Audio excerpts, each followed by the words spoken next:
크신 은혜와 사랑이 우리 가운데 충만한 줄 믿습니다. 오늘도 현장 예배와 또 방송을 통해서 함께 예배하는 우리 성도님들 주님의 이름으로 환영하고 축복합니다. 저는 하나님의 은혜 가운데 지난주 메릴랜드 워싱턴 DC 옆에 있는 저기 주더라고요. 그곳에서 가든 교회라고 저희 교단 교회에서 미국 전 지역에 흩어져 있던 우리 목사님들 다 함께 모여가지고 또 오래간만에 만나서 또 교제도 하고 또 우리에게 또 허락된 시간 동안에 또 해물을 처리하며 은혜 가운데에 잘 마치고 이렇게 돌아왔습니다. 우리 성도님들 기도해 주셔서 너무 감사를 드립니다. 총회 가서 그곳에 있지만 지난주 이렇게 TV를 설치하고 마음은 계속 이렇게 있더라고요. 이 공간이 참 너무 아름답고 빨리 이 예배 공간에 참 오고 싶다 이런 사모한 마음들이 막 생기더라고요. 오늘도 우리 성도님들 모습을 보니까 원래는 한쪽 이 부분만 이렇게 고개를 돌려가지고 앞에 스크린을 봤는데 이제 양쪽에서 이렇게 보니까 우리 하나님 너무 감사하다. 또 우리 성도님들에게 또 큰 귀한 감동의 마음을 주셔가지고 또 이 예배당을 또 이렇게 아름답게 만들 수 있게 하신 하나님께 감사를 드렸습니다. 우리 앞뒤 좌우를 보시면서 우리 한번 인사 나눠보실까요? 한 주 동안 우리 영적인 그 전쟁을 하시는 수고 많으셨는데 사랑합니다. 축복합니다. 참 잘 오셨습니다. 은혜 받는 시간 되십시오. 감사합니다. 오늘도 우리 하나님께서 예배를 사모하고 말씀을 사모하는 저희들을 위해서 더 크신 은혜로 또 영의 양식으로 저희들에게 준비하고 예비하고 계신 줄로 믿습니다. 우리 10월 달에는 성숙이라는 주제를 가지고 말씀을 나누기를 원합니다. 그래서 우리가 이 말씀을 통해서 우리의 삶이 믿음의 삶을 살아갈 때 어떻게 변화와 성숙을 이루며 살아갈 수 있을지 오늘부터 한 말씀 한 말씀 우리가 말씀의 은혜를 나누기를 원합니다. 브라질의 성자라 불리었던 더그 멜란드 선교사 부부의 이야기입니다. 이들은요 인디언이 사는 이 오지 마을 이 폴리오라는 곳에 들어가 의료 사역을 감당했습니다. 그런데 이 인디언들이 선교사를 부르는 호칭이 4번이나 이렇게 바뀌게 되었습니다. 마을에 처음에 도착했을 때는 인디언들은 이 선교사 부부를 뭐라고 불렀냐면 그냥 백인이라 이렇게 불렀습니다. 그 이유는 무엇이냐면 자신의 땅을 강탈하고 괴롭혔던 이 백인에 대한 증오가 담겨있기 때문에 그냥 백인이라고 이렇게 불렀습니다. 그러나 멜란드 부부는 이 비난을 감수하며 병들어 죽어가고 있는 이 인디안들을 보살폈습니다. 질병을 치료해 주었습니다. 그러자 인디안들이 이번에는 이 선교사님들을 향해서 뭐라고 불렀냐면 존경할 만한 백인 이렇게 불렀습니다. 여전히 백인이라는 말이 있습니다. 그 후 멜란드 선교사 부부는요 이 폴리오 인디언들과 같은 옷을 입고 또 같은 음식을 먹으며 10년 동안 인디안의 언어를 배워 그들과 유창하게 대화를 하게 되었습니다. 그리고 성경의 가르침과 충돌되지 않는다고 한다면 그들의 이 풍습대로 이렇게 따르며 함께 문화생활을 해갔습니다. 그러자 인디언들이 그들을 보고 뭐라고 불렀냐면 백인 인디언이라고 불렀습니다. 여전히 백인이 들어가 있습니다. 한 번은 선교사 부부가 무릎을 꿇고 피범벅이 된 이 소년을 붙잡고 이 발을 씻어주는 이 광경을 추장이 보게 되었습니다. 그러면서 이 선교사 부부에게 하는 말이 무엇이냐면 지금까지 인디언의 발을 씻겨준 백인을 본 적이 없습니다. 그러면서 그때부터 그들을 향해서 뭐라고 불렀냐면 당신들은 하나님으로부터 온 사람입니다. 그때부터 선교사 부부가 인디언들 집에 들어갈 때마다 이 사람들이 하나님께서 보낸 사람이 우리 집에 왔다 이렇게 이야기를 했습니다. 왜냐하면 이 멜란드 선교사 그 부부의 그 성경을 통해서 하나님을 발견하고 하나님의 사랑을 발견했기 때문입니다. 그리스도인들은요 우리들은 언제 어디서 무엇을 하든지 세상에서 참 인정받을 수 있는 하나님의 사람이 되어야 될 줄로 믿습니다. 오늘 읽은 이 본문의 말씀을 보면요, 사도 바울이 이 디모데에게, 에베소 교회를 목회하고 있는 이 디모데에게 마지막으로 당부하는 말씀입니다. 에베소 교회를 목회하는 이 디모데를 향해 제일 처음에 오늘 11절에 뭐라고 부르냐면, 너 하나님의 사람아, 너 하나님의 사람아, 그렇게 디모데를 부르고 있습니다. 이 호칭은요, 정말 엄청난 귀중한 대단한 이 호칭이죠. 하나님의 사람이라는 이 호칭은요, 구약의 모세나 다윗과 같은 위대한 지도자에게 불렀던 명칭입니다. 그리고 사무엘, 엘리야 선지자 같은 사람에게 붙였던 호칭이었습니다. 그리고 신약에서는 우리가 함께 읽었던 이 말씀에만, 오늘 본 9절에만 사용한 아주 귀중한 호칭입니다. 그런데 이 호칭이요, 예수를 믿고 따르는 저와 여러분들에게 불려지는 호칭입니다. 사랑하는 성도 여러분, 저와 여러분은 누구의 사람입니까? 어떠한 사람으로 불리어지기를 원하십니까? 누구의 남편이요? 누구의 아내요? 또 아니면 누구의 아버지요? 누구의 어머니로 불려지기를 원하십니까? 아니면 세상의 인기와 부와 명예와 권력이 있는 성공한 사람으로 그렇게 불려지기를 원하십니까? 그리스도인은요, 어떻게 불려지는 사람이라고요? 하나님의 사람, 하나님께 속한 사람이라고 불림을 받는 사람입니다.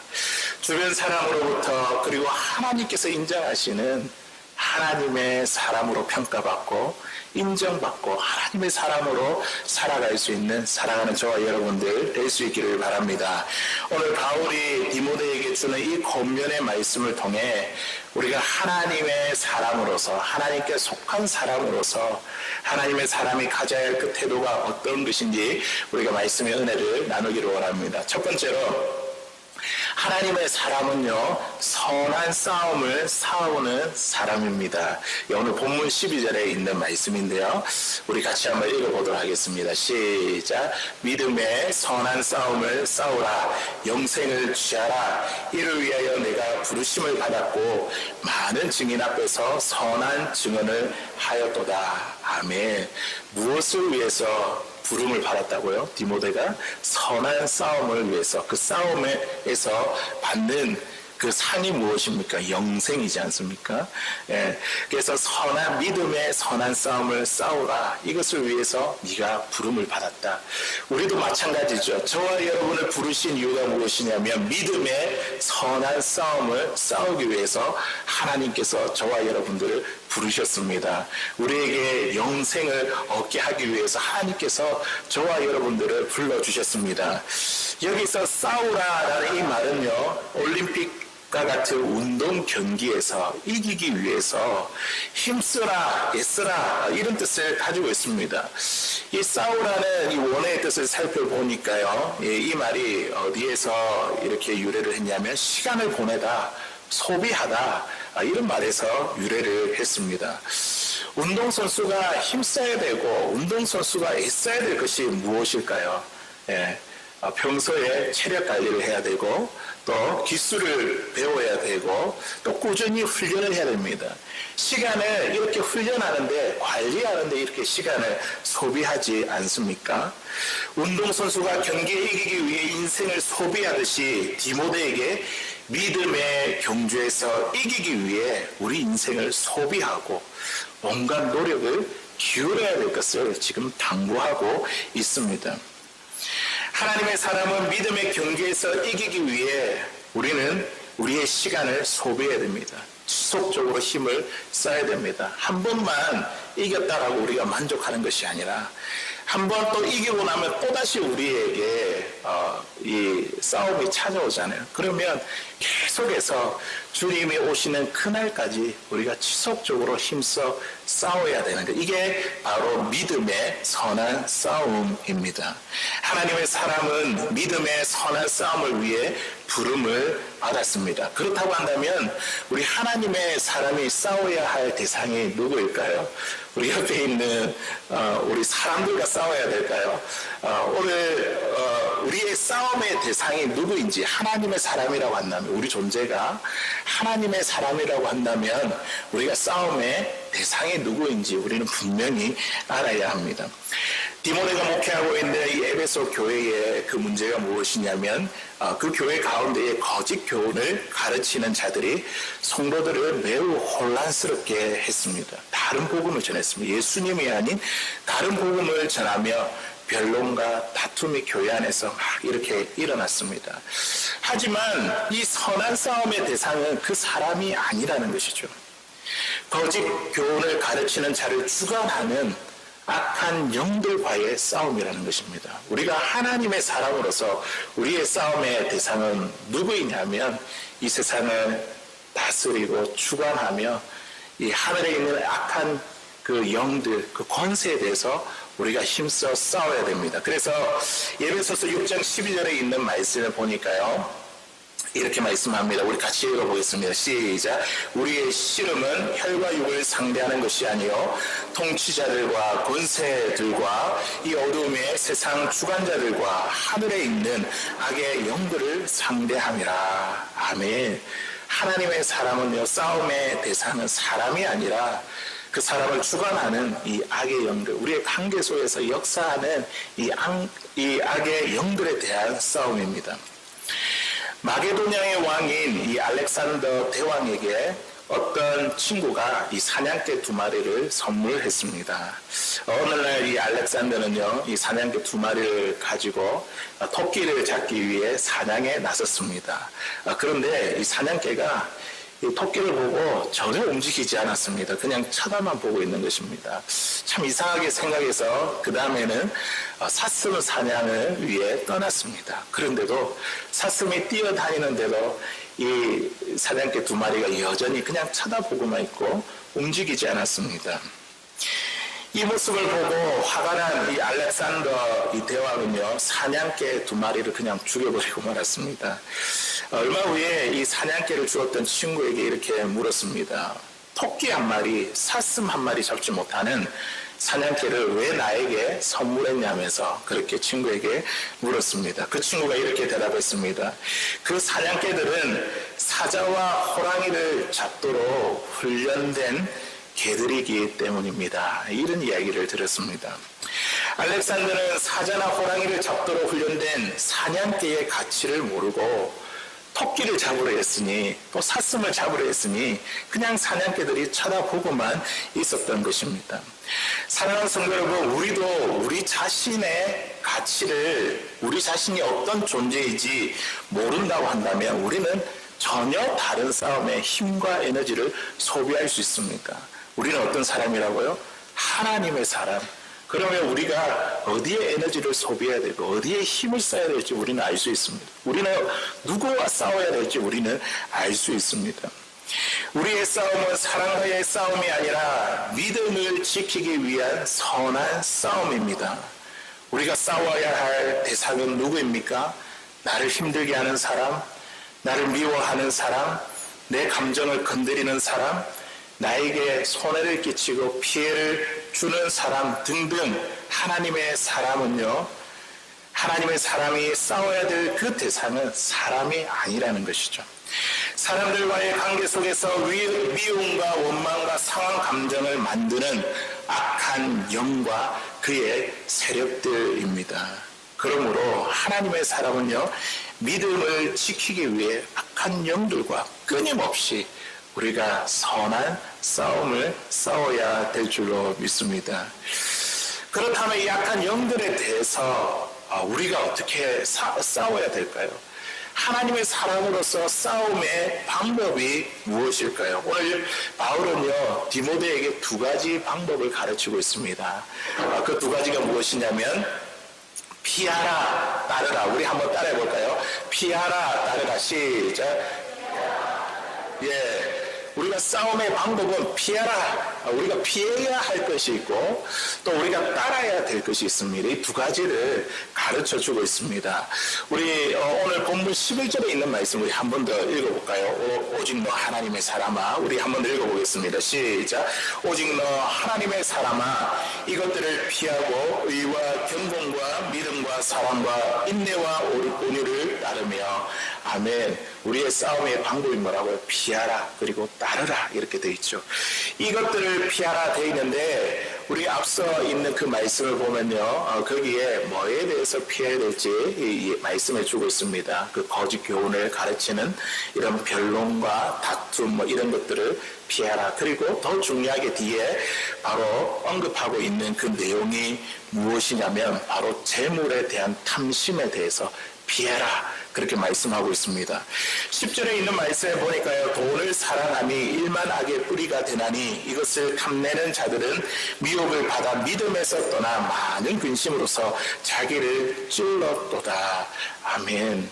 이런 재물을 사랑하는 것, 재물에 대한 탐심은 맞서 싸우지 말고 피해라 이렇게 가르치고 있습니다. 최근에 그 넷플릭스라는 그 영화 드라마 보는 그런 온라인 그 방송하는 사이트거든요. 넷플릭스에서 방영했던 한국 드라마인 이 오징어 게임, 이 드라마가 전 세계적으로 많은 인기를 얻었습니다. 이 내용을 보면 이렇습니다. 빛에 쌓여있는 456명의 사람들이 서바이벌 게임을 통해서 이 한 사람이 이제 1억을 치는 거예요. 그러면 456억이라는 일액 천금을 얻기 위해 벌이는 게임입니다. 처음에는 이 사람들이 그냥 게임인 줄 알고, 일반적인 게임인 줄 알고 그렇게 참여했다가 게임에서 지면 사람이 죽어나가는 거예요. 이걸 보고 엄청 두려움에 느껴서 처음에 이 사람들이 모두 다 집으로 돌아가겠다고 해서 집으로 게임을 포기하고 각자의 집으로 돌아갔습니다. 그런데 아이러니하게도 집으로 돌아간 사람이 계속해서 그들의 눈에 뭐가 보이냐면 456억이 보이는 거예요, 이게. 그러면서 그 큰 돈을 받을 수 있다는 탐심에 눈이 멀어서 이제는 목숨을 걸고 자기 스스로 자기 발로 그 게임장을 찾아 나섰습니다. 게임에서 지면 죽을 것을 알면서도 그 게임에 참여한 이유가 무엇일까요? 돈을 사랑하는 것이 자기의 생명을 지키는 것보다도 더 강했기 때문입니다. 이 유혹이 너무 강했기 때문입니다. 게임에서 패배한 사람들이 죽어나가는데도 아무런 양심의 가책을 느끼지 못했습니다. 서로를 믿지 못했고 경쟁자들을 죽여가면서 돈을 차지하려고 했습니다. 이 탐심의 눈이 멀었다는 거죠. 결국 모든 사람들이 다 파멸의 길로 들어갔습니다. 한 사람을 빼고. 그 사람도 그 엄청난 금액을 받고 돈 하나도 일푼도 쓰지도 못했습니다. 성경에서 예수님을 판 가룟 유다도 또 밭에 판 것의 일부를 감춘 이 아나니아와 삽비라도 재물의 유혹에 맞서지 못했습니다. 인간에게 있어서 이 재물에 대한 유혹, 이 탐심은요 너무 강한 것이기 때문에 오늘 바울이 뭐라고 합니까? 맞서지 말고 피하라. 그냥 피하라고 그렇게 이야기하고 있습니다. 그리고 오늘 따라야 할 것이 무엇입니까? 11절에 있는 말씀에 보니까 의와 경건과 믿음과 사랑과 인내와 온유입니다. 이것은요 예수님의 성품이죠. 우리 그리스도인들이 하나님의 사람들이 닮아가야 될 예수님의 성품입니다. 바울은 디모데가 이 예수님의 성품을 가지고 하나님을 섬기고 또 에베소 교회의 성도들을 목양해 갈 수 있기를 당부했습니다. 그런데요, 여기서 우리가 한 가지 기억해야 될 것은 무엇이냐면 우리가 믿음의 선한 싸움을 싸우는데 또 종력을 피해야 되고 또 예수 그리스도의 성품을 닮아가야 되는데 이것을 위해서 우리가 지속적으로 싸워야 되는데 이 싸움은요 내 열심과 또 내 수고로 하는 것이 아니라는 것입니다. 이 싸움은요 무엇을 가지고 싸워야 되는 싸움이냐면 하나님의 능력으로, 하나님께서 주시는 능력으로 이 싸움에서 능히 감당할 수 있고 이길 수 있습니다. 고린도후서 10장 4절에 보니까 그 말씀을, 약속의 말씀을 우리에게 주고 있습니다. 고린도후서 10장 4절 우리 같이 읽어보겠습니다. 시작. 우리의 싸우는 무기는 육신에 속한 것이 아니요 오직 어떤 경관 진도 무너뜨리는 하나님의 능력이라. 모든 이론을 무너뜨리며. 아멘. 하나님의 능력이 이 재물에 대한 이 유혹도 피하게 하십니다. 하나님의 능력이 우리가 의와 경건과 믿음과 사랑과 인내와 온유로 살아가게, 그것을 따르며 살아가게 하십니다. 그러므로 우리가 더욱더 힘써 구해야 될 것이 무엇이냐, 바로 하나님의 능력. 하나님, 내가 할 수 없습니다. 나에게 능력을 주십시오. 하나님의 능력으로 내가 믿음의 선한 싸움을 싸우게 해 주십시오. 이것이 하나님의 사람이 가져야 될 기도의 제목인 줄로 믿습니다. 사랑하는 성도 여러분, 우리 그리스도인은요, 평생 싸우는 사람입니다. 믿음을 지키기 위해 악한 영들에 대해 싸우는 사람입니다. 인간의 종욕과 욕망을 피하고 예수님의 그 성품을 힘써 닮아가는 그 일에 인생을 소비하는 사람들입니다. 하나님의 능력으로 믿음의 선한 싸움을 싸우는 하나님의 사람 될 수 있기를 주의 이름으로 간절히 소원합니다. 두 번째로, 하나님의 사람은요, 하나님께 소망을 두는 사람입니다. 오늘 본문 17절에 있는 말씀인데요, 우리 같이 한번 또 읽어보도록 하겠습니다. 시작. 내가 이 세대에서 부한 자들을 명하여 마음을 높이지 말고 정함이 없는 재물에 소망을 두지 말고 오직 우리에게 모든 것을 후히 주사 누리게 하시는 하나님께 두며. 아멘. 소망을 어디에 두라고요? 재물에 두지 말고 하나님께 두라. 하나님께 소망을 두라.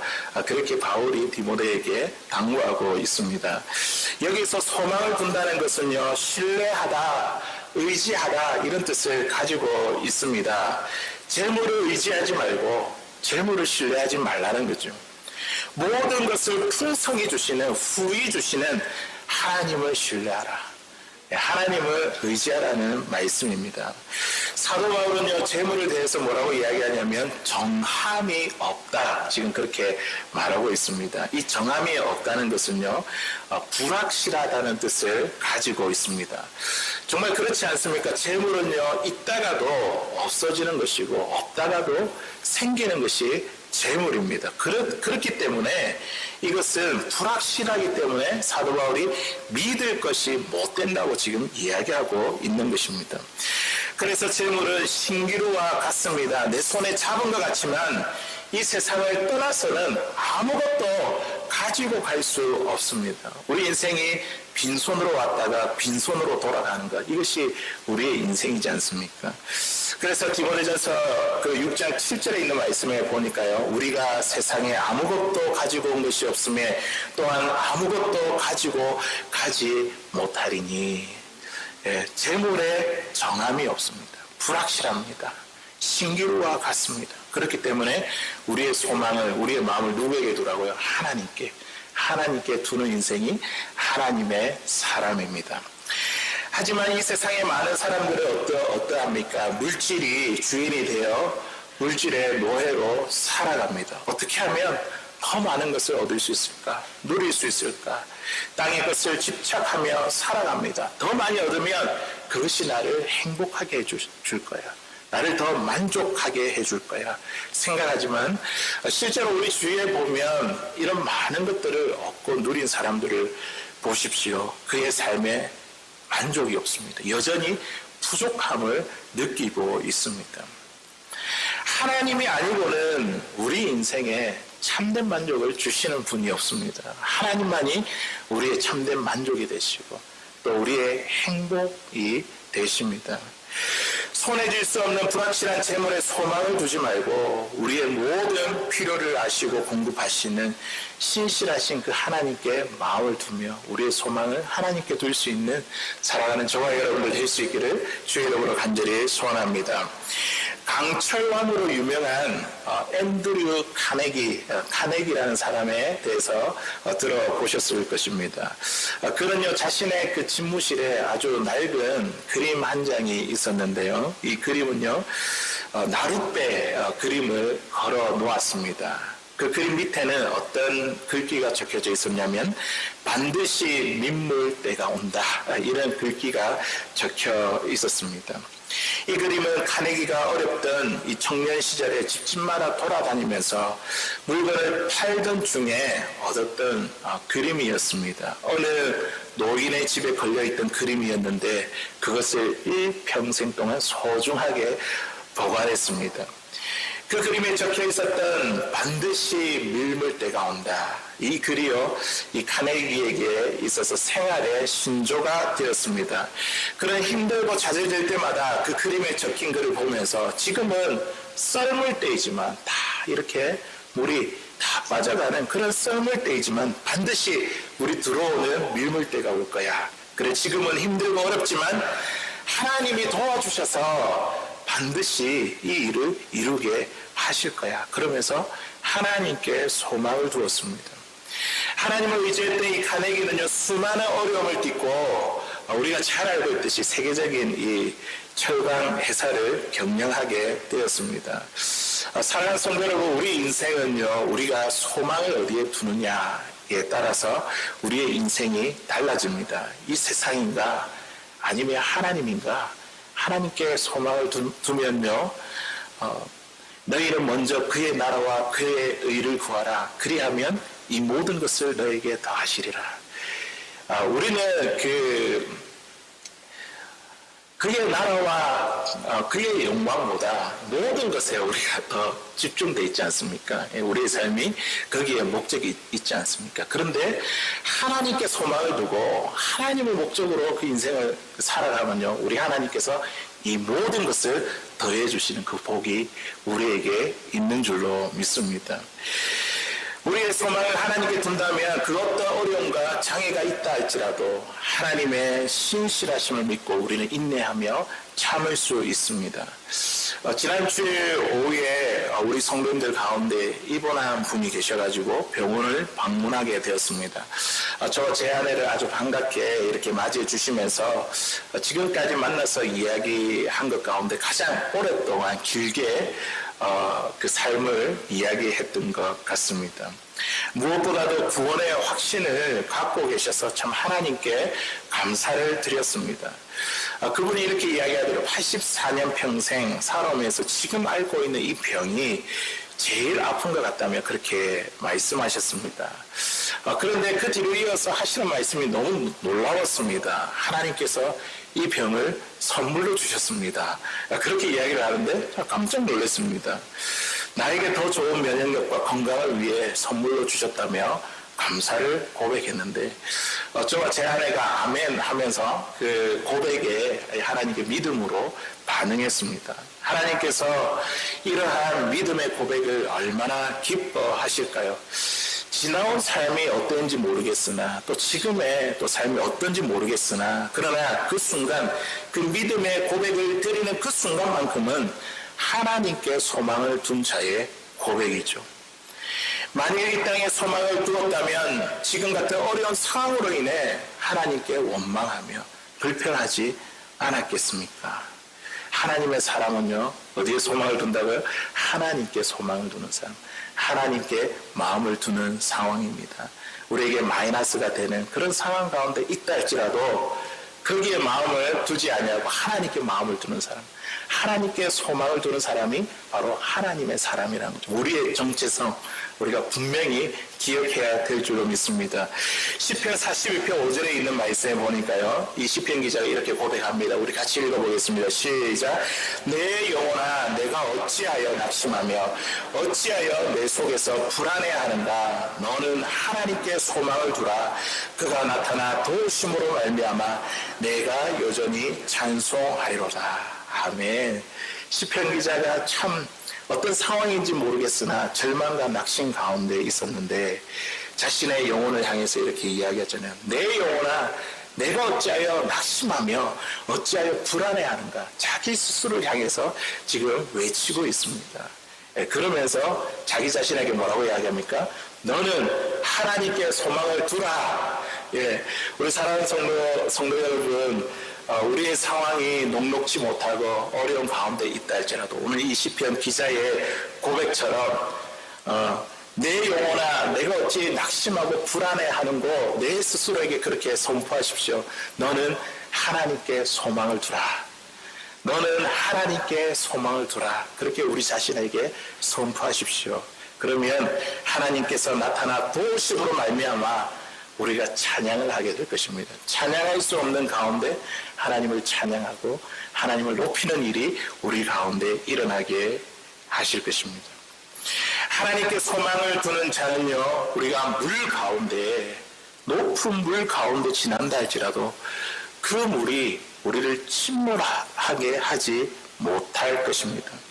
불 가운데 지나간다 할지라도 그 불꽃이 우리를 사르지 못하게 할 것입니다. 사망의 골짜기를 다닌다 할지라도 하나님께서 지팡이와 막대기로 우리를 지키시고 우리를 보호하실 것입니다. 하나님께 소망을 두는 하나님의 사람 될 수 있기를 주의 이름으로 간절히 소원합니다. 이제 마지막으로 하나님의 사람은요, 나누어 주기를 좋아하는 사람입니다. 나누어 주는 것. 예. 18절에 있는 말씀인데 우리 같이 한번 읽어보겠습니다. 시작. 선을 행하고 선한 사업을 많이 하고 나누어 주기를 좋아하며 너그러운 자가 되게 하라. 아멘.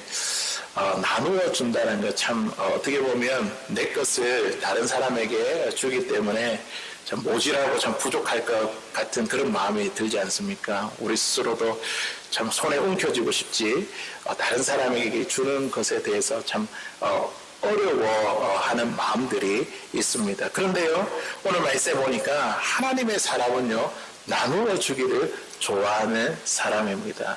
예, 물질뿐만 아니라 우리의 마음을 나눠주는 사람, 사랑의 마음을, 하나님의 그 사랑의 마음을 나눠주는 사람, 그 위로를 나누어 주는 사람입니다. 나누어 주기를 좋아한다는 것은요, 우리가 뭔가를 대가를 바라고 주는 것, 이게 나눔이 아닙니다. 나누어 준다는 것은요, 내가 다시 받을 것을 생각하지 않고 그 사람에게 그냥 흘려보내는 것. 내가 이만큼 했으니까 그 사람도 나에게 이만큼 해주겠지. 이거는 나누는 것을 좋아하는 것이 아닙니다. 주고 잊어버리는 거예요. 주고 그냥 나는 하나님의 그 사랑의 은혜를 내가 가진 것을 그냥 주는 거예요. 받을 것을 생각하지 않는 것. 이게 나누는 것을 좋아하는 사람의 모습입니다. 그러면 또 그것을 받은 사람이 어떻게 할까요? 그것을 받은 사람도 또 다른 사람에게 나눠주는 거예요. 그리고 또 받은 사람 또 다른 사람에게 나눠주는 거예요. 이게 바로 흘려보내는 거죠. 하나님의 은혜를, 하나님의 사랑을 흘러보내는 것입니다. 그래서 우리가 만일 다른 사람에게 내가 뭔가 좀 이렇게 나눴는데 나에게 주지 않는다 할지라도 섭섭하게 생각하지 마십시오. 예, 이렇게 나누면요, 하나님의 사랑이, 은혜가 흘러갑니다. 그 사람에게 공급됩니다. 예. 디모데도 이 에베소 교회에 이제 이 말씀을 전하면서 사도 바울이 받은 이 말씀, 나누는 것을 좋아하고 하나님의 말씀을 가르치는 자잖아요. 그러면 본인도 그렇게 본이 돼야 되지 않겠습니까? 본인도 그런 나누는 삶을 살았을 것입니다. 말씀을 전하는 자가 모범을 보이지 않고야 어떻게 지도받는 성도들이 나누는 삶을 살 수 있겠습니까? 저는 이 말씀을 묵상하면서 저에게 아주 큰 도전이 되었습니다. 몇 년 전부터 저에게 이제 우리 선교사님 한 두 분이 선교 편지를 지속적으로 개인적으로 이렇게 보내왔거든요. 한 분은 과테말라에서 의료 사역을 하시는 분이셨고, 또 한 분은 네팔에서 성경 번역을 하고 또 현지 사역자를 세우는 선교사님이셨습니다. 그동안에는 제가 기도 편지를 받고 기도의 후원자가 되었지만 물질적으로 이렇게 아무런 후원을 하지 못했습니다. 이 말씀 묵상하면서 사도 바울이 디모데에게 이렇게 교회에 나누는 것을 좋아하라고 하나님의 사람이 이런 사람이 이야기했는데 디모데도 분명히 본을 보였을 것인데 하나님께 저에게 그런 나누는 삶에 대해서 이렇게 강한 마음을 주시더라고요. 그래서 우리 가정이 이제라도 조금이라도 이분들에게 물질적으로 후원을 해야 되겠다는 그런 마음을 주셨습니다. 또 이 마음이 시간이 지나면 또 사라져 버리잖아요. 사라져 버리기 전에 얼른 두 선교사님에게 메시지를 보냈습니다. 가테말라 선교사님은 이렇게 답이 왔습니다. 제가 지금 충분히 후원을 받고 있기 때문에 지금은 기도해 주시는 것만으로도 너무 감사하다는 그 말씀을 전해 오셨습니다. 저는 이제 그 선교사님에게 하나님께서 언제든지 저와 동일한 마음을 주시면 제게 연락 주시면 연락 달라고 그렇게 말씀을 드렸습니다. 그리고 이 네팔에 계시는 이제 선교사님은 저와 이 신학대학원 동기 목사님이시거든요. 그래서 메시지 주고받으면서 너무 고마워하시며 감사의 말을 저에게 전해 주었습니다. 그래서 적은 금액이지만 또 이렇게 말씀에 반응해서 또 매달 이렇게 후원하기로 이렇게 작정을 드렸습니다. 사랑하는 성도 여러분, 우리 덴버 소망교회가 하나님의 은혜로 우리 교회가 이 코로나 상황 가운데 모든 건축의 빚을 다 갚게 되었습니다. 얼마나 감사한 일입니까? 우리가 그래서 10월 24일 날에 하나님의 이 은혜에 감사해서 또 이 건물과 이 대지를 하나님께 올려드리며 우리가 하나님께 헌당 감사 예배를 드리게 되었습니다. 앞으로 이제 우리 교회가 이제 더 이상 빚이 없으니까요. 우리 교회에 또 부어주시는 그 물질을 통해서 더 많이 구제하고 선교하며 하나님의 그 은혜와 사랑을 흘러보내는 교회가 되라고 우리에게 부어주신 은혜인 줄로 믿습니다. 네. 지난주 총회에서 우리가 후원하고 있는 총회신학교 이 복음대학교의 학교 운영 그 보고를 듣게 되었습니다. 신학생들이 보니까 한 200명이 넘는 이 학생들이 있는데요. 그 가운데 100명이 넘는 이 학생들이요. 그 아프리카 가나에 있는 학생들이었습니다. 교육을 받을 수 없는 그곳에 이 총회신학교가 이 복음대학교가 온라인으로 목회자 교육을 지금 제공하고 있었습니다. 사실은 학교를 경영하려면 경영상 어떻게 됩니까? 이 사명보다도 학교가 경영될 수 있도록 이렇게 해야 되지 않습니까? 가난한 학생들에게 적은 비용을 받고 교육한다는 거 이거 참으로 쉽지 않은 일입니다. 그런데 한 사람의 그 가나 땅에 한 사람의 목회자가 잘 세워진다면 그 사람을 통해서 많은 영혼이 주님 앞에 돌아오게 될 것입니다. 이 귀한 일에 우리 교회가 동참하고 있습니다. 잃어버리는 자를 다시 찾는 일이라는 이 큰 투자에 하나님께서 얼마나 기뻐하시겠습니까? 또 우리가 이제 11월 달이 되면 매년 추수감사절이 되면 우리 교회에서 작은아마 우리 정성을 모아가지고 이 동전을 가정에서 모았던 이 동전을 갖고 와가지고 교회에 있는 이제 저금통에다가 이렇게 넣습니다. 그것을 가지고 올해도 이 노숙자 분들의 그 추수감사절 그 식사를 위해서 우리가 동전을 모아서 이 미션 레스큐라는 그 단체에 그 기부금을 전달합니다, 매년. 이번에도 마찬가지로 또 우리도 이제 얼마 남지 않았으니까요. 또 이 동전을 모아가지고 우리의 작은 정성을 모아 그분에게 조금이라도 도움이 될 수 있도록 그렇게 기부를 하며 동전을 모으려고 합니다. 그리고 우리가 매년 크리스마스가 되면 어떻게 합니까? 또 우리 선교사님 성탄 선물을 준비하지 않습니까? 예수님께서 탄생하신 그날을 그 기쁨을 선교사님들과 함께 나누고 있습니다. 우리 교회가 하나님의 사람으로서 나누고 흘려보내고 있습니다. 이제 우리가 앞으로는 우리 하나님께서 우리에게 더 큰 은혜를 부어주셨으니까 앞으로는 더 많은 곳에 하나님의 은혜를 흘려보내고 하나님의 사랑을 흘러보낼 수 있는 우리 덴버 소망교회 될 수 있기를 주의 이름으로 간절히 소원합니다. 나눌수록 내 것이 없어지고 부족하거나 모질할 것 같지만 하나님 나라의 법칙은 무엇이냐면 더 풍성해진다고 우리에게 가르쳐주고 있습니다. 나눌 것이 더 많아집니다. 왜냐하면 하나님이 더 많이 흘러보내라고 우리에게 부어주시기 때문입니다. 잠언 11장 24절 25절에 있는 말씀인데요. 우리 같이 한번 읽어보겠습니다. 시작. 흩어 구제하여도 더욱 구하게 되는 일이 있나니 과도히 아껴도 가난하게 될 뿐이니라. 구제를 좋아하는 자는 풍족하여 질 것이요 남을 윤택하게 하는 자는 자기도 윤택하여 지리라. 아멘. 우리 하나님의 약속의 말씀이지 않습니까? 우리가 나누면 나눌수록 더 풍성하게 하나님 채워주시고 더 많은 곳을 향해서 흘러갈 수 있도록 우리에게 은혜를 베풀어 주십니다. 지난 총회 때에